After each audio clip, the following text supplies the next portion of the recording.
Hey guys, welcome back to my channel, and it's Deb C, and place to be, it's Deb C. Bloop, bloop, that's me. Boop, Deb C. Hey guys, and welcome back to my channel again, and happy Thursday. It's Thursday, meaning tomorrow is Friday. Woo! And guess what? This weekend, I don't know why I was like, guess what? Guess what? This weekend, I have a 3-day weekend because I'm off on Monday. Ooh, okay. So today is Thursday. I hope everybody had a great day and is having a great week. And last night was the second episode of the 3-part season finale for Real Housewives of Beverly Hills. And I watched it. Of course I did. So we're going to talk about it. We're going to discuss and chit chat. I'm going to throw some opinions at you. It's going to be fun. Okay. So first, right off the bat, they show preview of Kathy Hilton. She's in makeup. She lets it slip. She lets some piping hot tea slip that, listen, these problems between Kyle and Mauricio and their marriage, it's nothing new. She says it's probably been going on now for about 3 to 4 years. But more on that next week. We find out it's going to be next week that she's coming in. So let's get into it. First up was Kyle's sobriety. Dorit had said, they asked Dorit, what do you think about this? Dorit says she doesn't think that Morgan is the one who influenced this. But she says, you know, you've been doing things different. You've not been drinking. You've been working out more, and you've been getting tattoos. And Kyle was like, well, the working out, I always have had to work out because I have 2 sisters who are very thin and I'm the curvy one. So I've always had to work out. Kyle says that she was not influenced by Morgan to stop drinking. She had only met Morgan one time, I think, before she stopped drinking. So she wasn't really influenced by him. Listen, I'm going to tell you this. I did not like how they came for Kyle and her sobriety. I feel like if you want to not drink, then that's great. That is absolutely fantastic. If you want to drink, go ahead and drink. But if somebody wants to get sober, I'm all for that. I say good for you. The ladies said that they didn't bring it up to stop her from being sober, but they basically had just brought it up because there were so many other like changes going on with Kyle. Like Garcelle had said, she made the joke about you're still doing this mocktail thing as something of like a joke. I didn't like it. I didn't like it at all. And with that sobriety talk, with the sobriety talk of Kyle's sobriety, then it shifted over to Sutton addressing Kyle about what she had said about Sutton's supposed drinking problem, which Sutton says there is none. But because Kyle had said something about, I don't like being reckless. And Sutton had said, well, you were reckless with me whenever you said, or you insinuated that I have a drinking problem. Kyle said, I never said that. I have never said that. I consciously made a conscious effort not to say that. I have never said those words. I'm thinking that, listen, she never did say those words. I'm thinking she probably doesn't throw that around because her sister had a problem. But listen, did she do that in the past? Sure. I mean, if you've been watching since the beginning, you know, season 1 in the limousine at the season finale, she put it on blast that her sister had a drinking problem, on blast. So she learned her lesson. I guess she doesn't come out and say it, but Kyle said, you didn't say it. You're very smart in your words.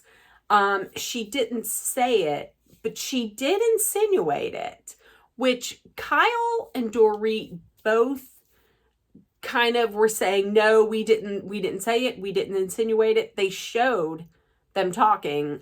To me, it sounded like they were insinuating that she does have a drinking problem. And it did sound like Kyle was insinuating that maybe that Sutton has an eating disorder, which she says she doesn't. And then Kyle goes in and brings up the fact that she was hurt by Sutton bringing up her marriage issues at her weed party. So it was going back and forth. Listen, they're both guilty of doing these things. Sutton was upset because I thought we were friends, and you bring this up with my kids are upstairs and this and that. Listen, I believe that very few of these women are friends in real life. You know who I think are friends in real life? All of the women on the right side. Sutton, Garcelle, and Crystal. Them, I think they're real friends. People on the left-hand side, or the right-hand side, right-hand side, the left-hand side. I do know my left from right. I was trying to think who's on the right, who's on the left. Right was Sutton, Garcelle, and Crystal. Left was Fox Force 4. Well, it's not even 5 anymore. It's 3. So, which that is crumbling, it seems like, too. So they're all guilty of it. So, and then we went into Kyle saying that not everybody shares. Not everybody shares everything, because they were talking about how, well, you didn't share everything, because Kyle was like, well, I shared at the Eagle Woman, retreat that I was having problems, that me and Mo were having problems. And Dorit was like, but you didn't tell us everything.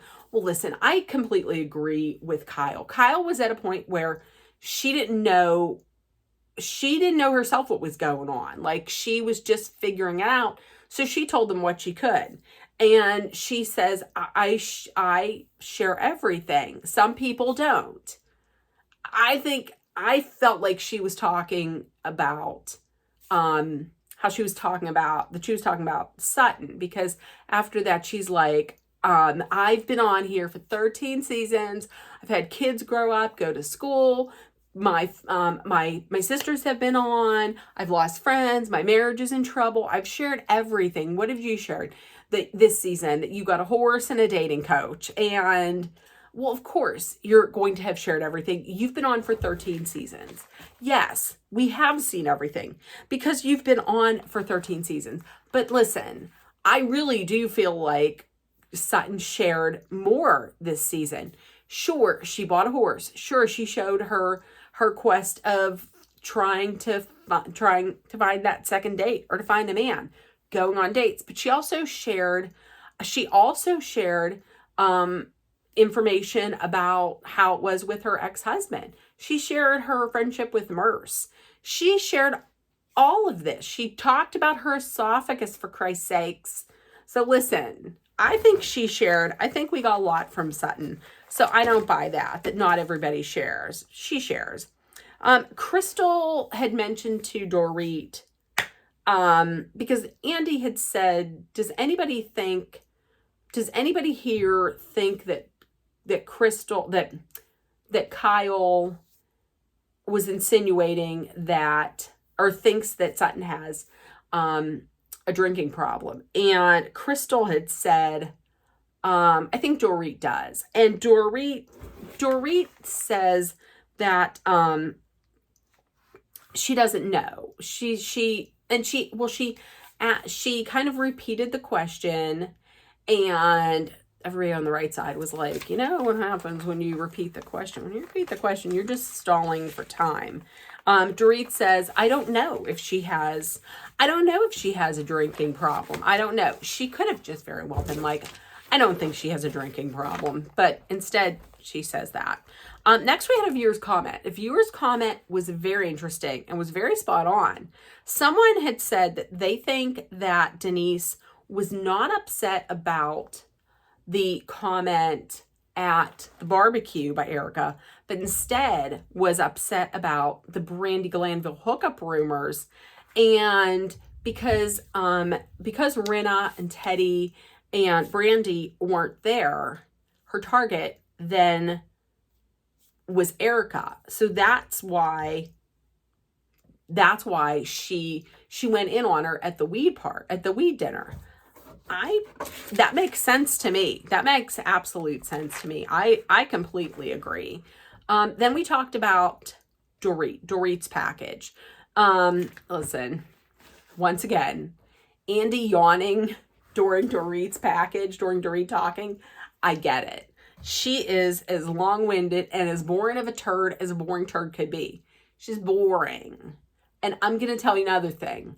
Her time needs to be up soon on this show. She brings nothing, for me, she brings very little to this show. Very little. So, Andy's yawning because, and I'm sure a lot of other people were too, but Andy brings up the fact that there was another robbery. So here's the deal. She had stopped off at the bank to get $10,000 for staff bonuses. She put them in her purse, and then I couldn't believe this. And then she went to Marshall's, and I was like, Marshall's? You shop at Marshall's? And Andy was like, you shop at Marshall's? She's like, I love Marshall's, and I love Home Goods.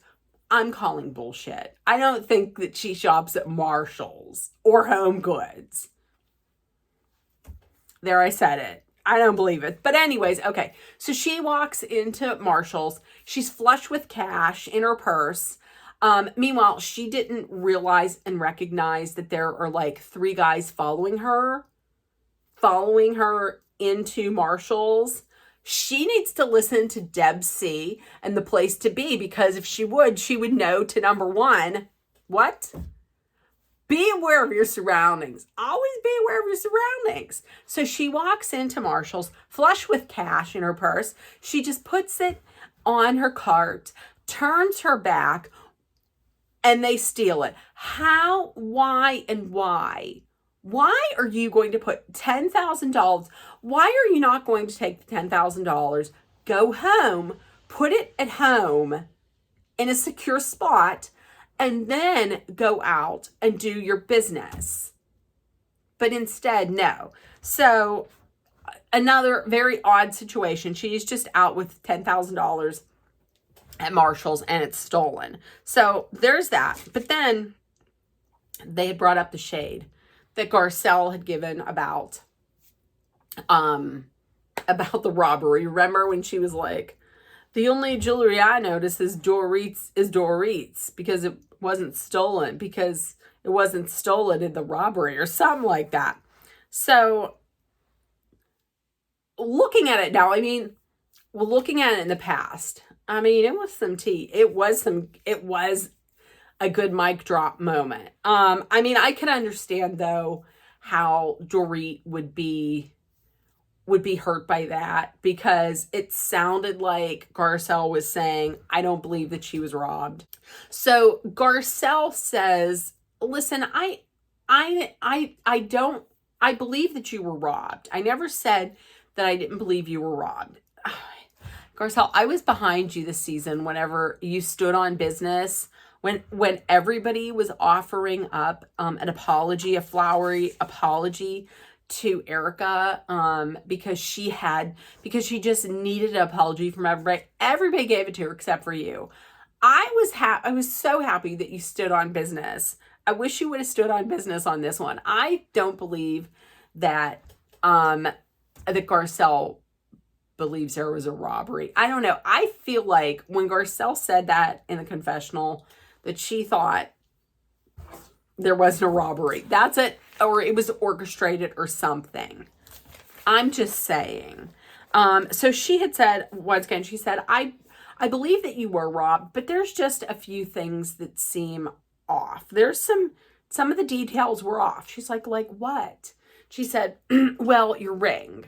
And she said that Dorit says, well, me and the kids just came back from London and I had my jewelry on. It wasn't where it would normally be. So That's why they didn't take it. I had it, which in my mind, I'm thinking, but wait, if you had your jewelry, maybe she didn't have it on.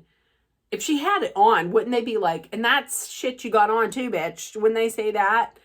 Or I don't know. I mean, why wouldn't they have taken that? Now that I'm thinking about it, I'm like, that doesn't make sense. And then also, Garcelle had said the robbers or home intruders were so kind and they listened to you and they left your cell phone by the front gate. And she said, well, with that, I had a gun to my head. I just pleaded for my life and told them that I need my gun. I need my phone so I can call my husband. And they left it. That's why they left it by the front gate. And Garcelle was like, am I the only person that thinks that's weird? I mean, that doesn't happen a lot. Am I not weird? Listen, I don't think that's weird at all to think that, because I thought the same thing. Like,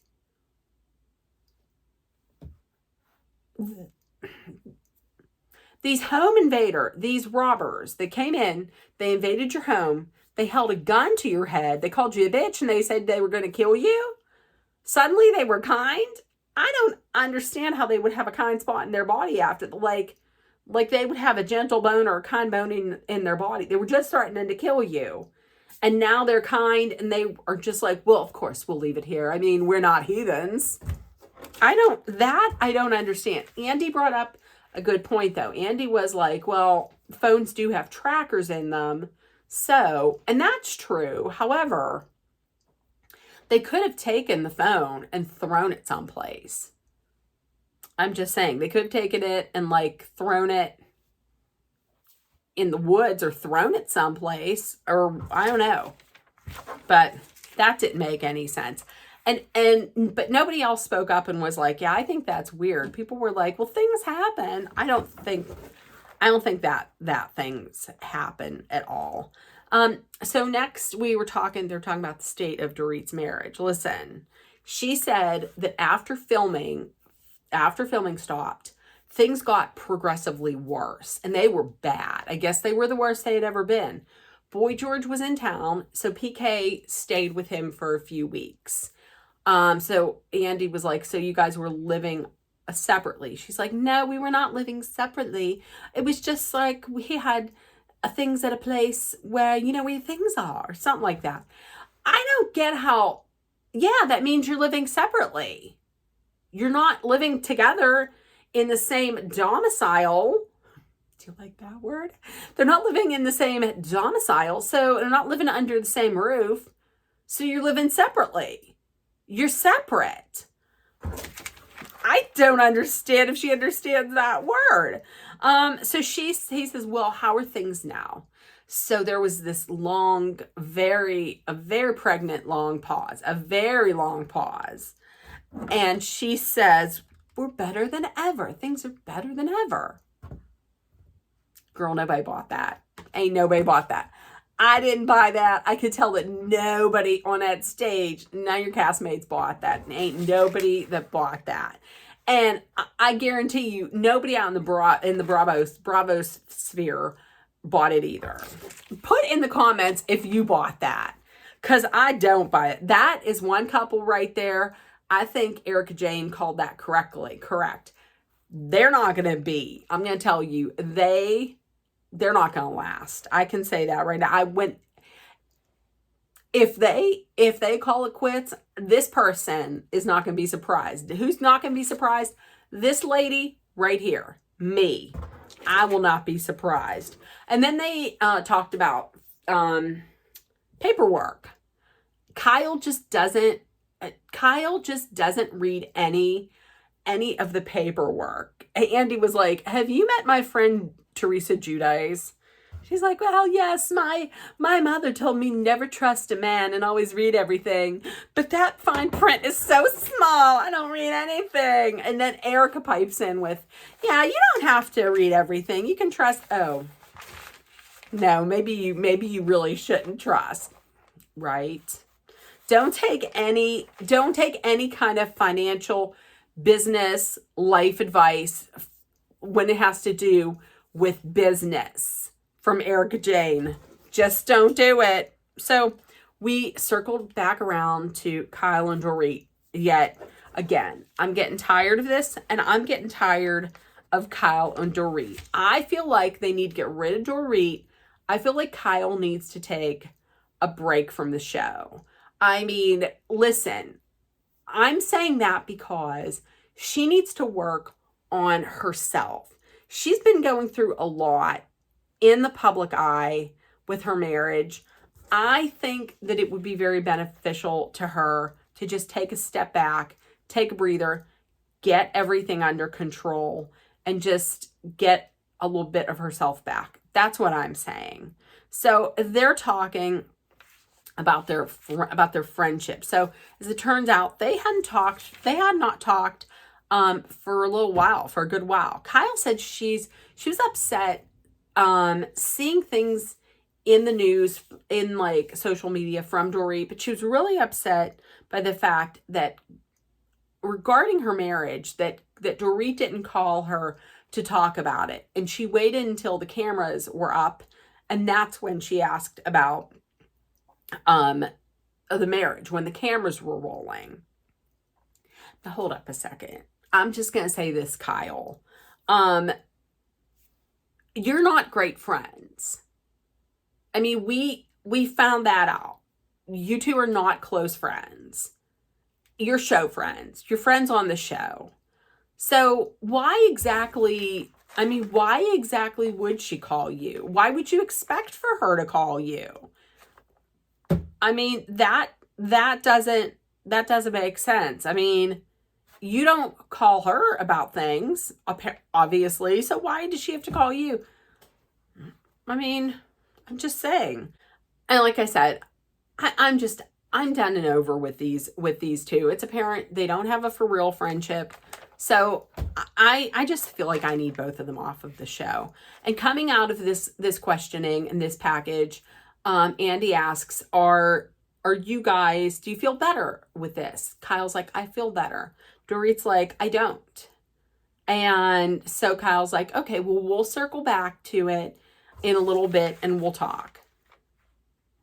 And I guarantee you, if the next time they talk, will probably, if Kyle comes back, will be when the cameras are rolling.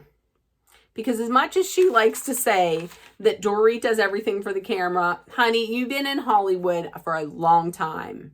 You're an actress, you're a producer, you know how it works. So don't give me none of that. So Erica's package is next. Woo, who's calling? Oh, it's my brother. So that was terrible. So, okay, Erica's package is next. The question comes up. Sutton says, so are you sorry for how you talked to Denise at Taco Tuesday? And she was like, absolutely not. I don't feel sorry for that. And listen, I'm going to say this much. I typically will not agree with Eric Jane. I do agree with her, however, in this instance.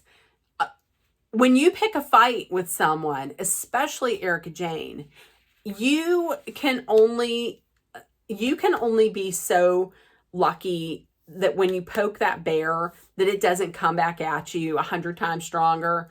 She poked that bear before at the weed party. Erica Jane let it go. She poked her again. You poke her a second time, she is certainly not going to just let you get away with it. I think it was great that she went after her daughter? No, but I mean, if you ask for it, that's what you're going to get from Erica Jane. She can only hold her tongue for so long. There was talk about this older man that people had seen her in Vegas with. As it turns out, they were saying that's her sugar daddy. It's not her sugar daddy. That is her private lawyer. So her private attorney. That's the one friend that she had that is a holdover from her time of being married to Tom. Now listen, I understand that for legal reasons in the past, she couldn't say anything. And she was saying that's why it looked like she didn't have empathy. It didn't look like she had empathy because of how she acted last season. When you yell out, I don't give a fuck about anybody but me. That right there. And I get it. She was under duress. People were coming at her from every angle. However, don't say something like that and then be upset that people are saying you don't have empathy. She talked about meeting with the victims during Housewife and the Hustler Part 2. She said she did it under advice of counsel, and she thought it was important for the victims to see her as a real person and not a famous reality star. The victims. Poor me. I want the victims, the widows, the burn victims who lost out on millions of dollars. I want them to see that I am a real person. So, and then Andy had asked, can you tell me why you sat down with him? I cannot. Now, at first I was like, you cannot because because your lawyers told you to do it. And you didn't want to do it. If you didn't have to do it, you wouldn't do it. She probably is saying, I cannot because of some legal reason. That's probably why. They talked about Tom being ruled competent to stand trial. Crystal had said that her father had Alzheimer's. She does a lot of work with Alzheimer's Foundation. She said that the standard for survival rate from like diagnosis to death, I believe she said, was 9 years. And at this rate, at Tom's rate, the fact that she said at this rate, he should be very progressed.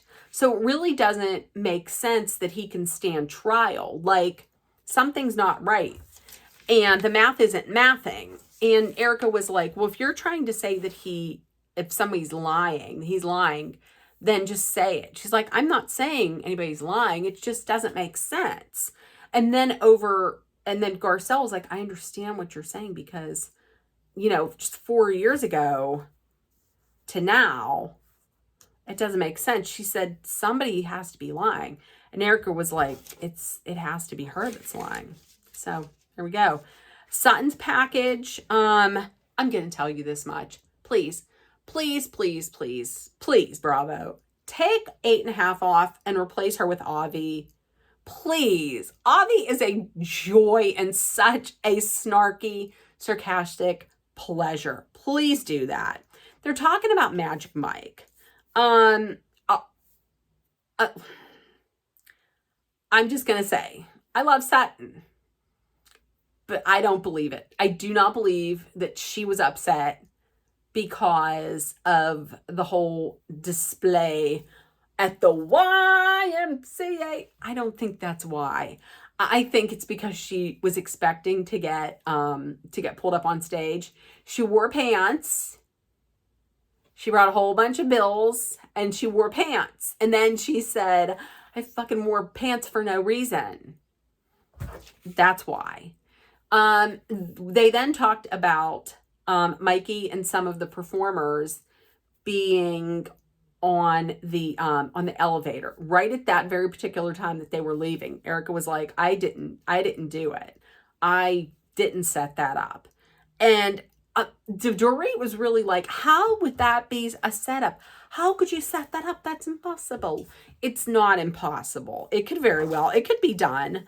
And Erica says that she was embarrassed. She was upset because she was embarrassed by Sutton's little fit in front of the cast of Magic Mike and her friends. Listen, Erica, they didn't even see it. They were performing. They're professionals. They were on stage. It was dark. They were busy getting their groove on. they didn't even notice Sutton getting up and talking about how she's on the American Ballet Theater board. They didn't notice any of that. Okay, so you weren't embarrassed. It's fine. Everything's fine. You're fine. Sutton, listen, once again, Andy brought up Sutton's alimony payment. Sutton gets each month $300,000 a month. That's after taxes. Now, this is the only time that we heard anything from 8.5. Like, you think 8.5 would get in there and talk about, like, when Crystal's talking about Alzheimer's. I mean, it's medical stuff, you know? She's the fake doctor. So you would think, but no, Andy asked her, what do you think about this? She's like, well, from where I come from, we don't talk about that stuff. I have friends who are very, very, very famous, and we don't talk about that. Okay. And then also there was this whole little, I can't even remember what it went with, but they were saying that Garcelle does Sutton's dirty work. Somebody had said, well, then Teddy does Kyle's dirty work, because they were both on Watch What Happens Live, Kyle and Teddy puts the rumor out there that Sutton keeps vodka in her purse.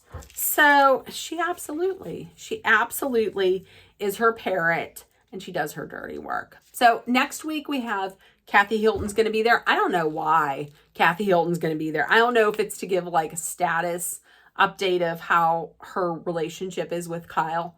I don't know. And next week we find out why it looks like Sutton faints. So we'll find out next week. So in the comments, let me know if you watched, what you thought. I thought this episode was probably on a 1 to 10. I would give it maybe a 7, maybe at the highest 7.5. Last week was not one of my favorites. I would give that probably a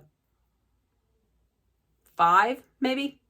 But in the comments, let me know if you watched, what you thought about it. And if nobody told you yet today, I love you. You're loved, seen, and heard. Please make sure that you put love, kindness, compassion, acceptance, hope, positivity, and all that good stuff out there so it comes right back at you. And take care of one another. Number 1, everybody listen, especially Dorito. Number 1, please be aware of your surroundings. Number 2, please be careful. And I love you guys. I will see you. I don't know if it's going to be tomorrow or Saturday, but if not, everybody have a great night and a great day. I love you guys. Bye, guys.